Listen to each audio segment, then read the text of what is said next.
আমার দেশে তাবিজ লাগায়, তাবিজ, তাবিজের কথা কালকে বলছিলাম না, মনে আছে? আমাদের মরণ সাহেব এক তাবিজ লিখে সেদিন তিনি তওবা করছেন, আর কোনদিন তাবিজ লিখবেন না। আলহামদুলিল্লাহ, এক সময় আমিও তাবিজ লিখছি। লোকেরা কি তাবিজ লেখে? বাচ্চা তাড়াতাড়ি বাচ্চা হওয়ার জন্য একটা তাবিজ লেখে। জানেন তাবিজটা কি লেখে? ওয়া আলকাত মা ফিহা ওয়া তাখাল্লাত ওয়া আযনাত লিরাব্বিহা ওয়া হুক্কাত।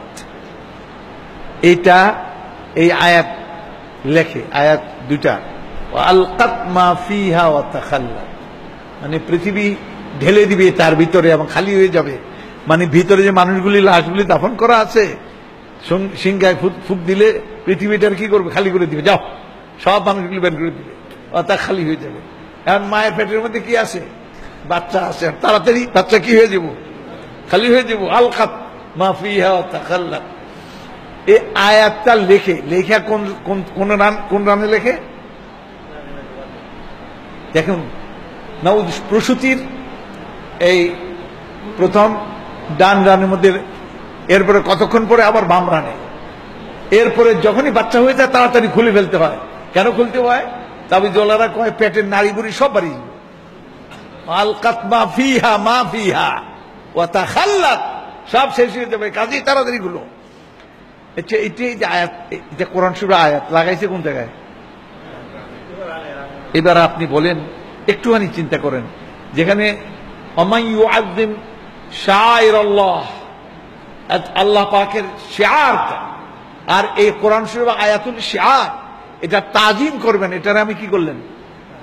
তাজিম করলেন, আপনি তার রানের মধ্যে লাগাইলেন। সুতরাং আপনার তাকওয়া কোথায় থাকলো না।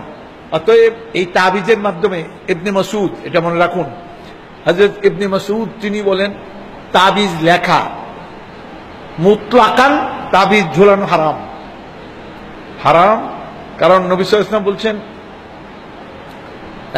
সুবহানাল্লাহ সুবহানাল্লাহ, মান তাআল্লাকা শাইআন উকিলা ইলাইহি, মান তাআল্লাকা শাইআন, কোন জিনিস লটকাবে, যেমন কড়ি লটকায় না, লটকি, তাবিজ লটকায়, সুতা লটকায়, এগুলো যত লটকাইব গিরাগুড়া দিয়া, মান তাআল্লাকা শাইআন উকিলা ইলাইহি, ওই জিনিসের উপরে তাকে সুবর্দ করা হবে।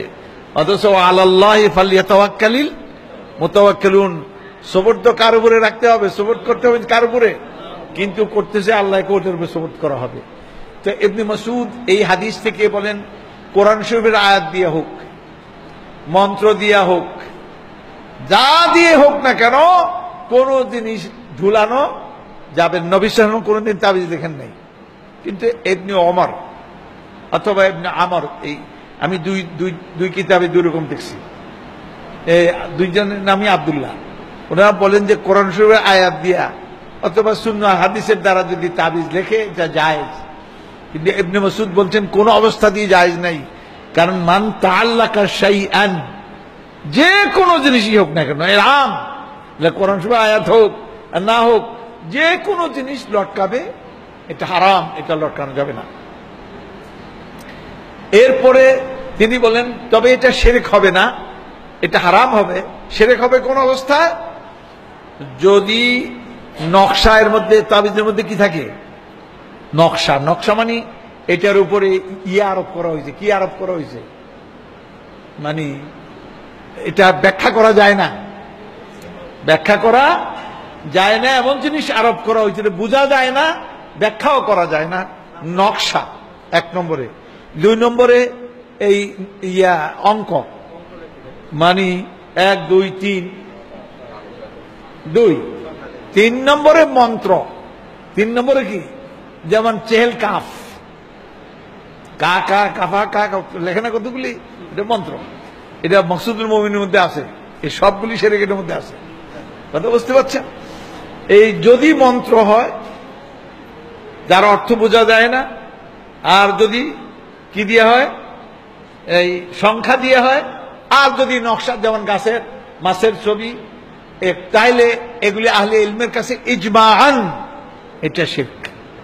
কারণ এটা ওর রহস্য আরোপ করছে, বলতে এটার জন্য কি আরোপ, এটা রহস্যজনক, রহস্য বোঝা যায় না। এরকম রহস্য একমাত্র কেমনে আল্লাহ পারেন এই রহস্য কিন্তু আল্লাহর উপরই আরোপ করা যাবে। কথা বুঝে আসছে? কেমন করে আল্লাহ পারেন এটা আমি বলতে পারেন, কিন্তু পারেন। তো এইগুলির ব্যাখ্যা করা যায় না, সেই জন্য এটা ইজমান, এটা শিরক। যদি নকশা দেওয়া হয়, যদি নম্বর দেওয়া হয়, আর যদি মন্ত্র দেওয়া হয়, আর যদি এমনি কোরআন হাদিস বা যা বোঝা যায় এমন কিছু দেওয়া হয়, তাহলে এটা শিরক বলা হবে না, এটা কি বলা হবে? হারাম বলা হবে। মান তাআল্লাকা শাইআন উকিলা ইলাইহি। মনে রাখতে হবে, তৌহিদকে ঠিক রাখতে হবে।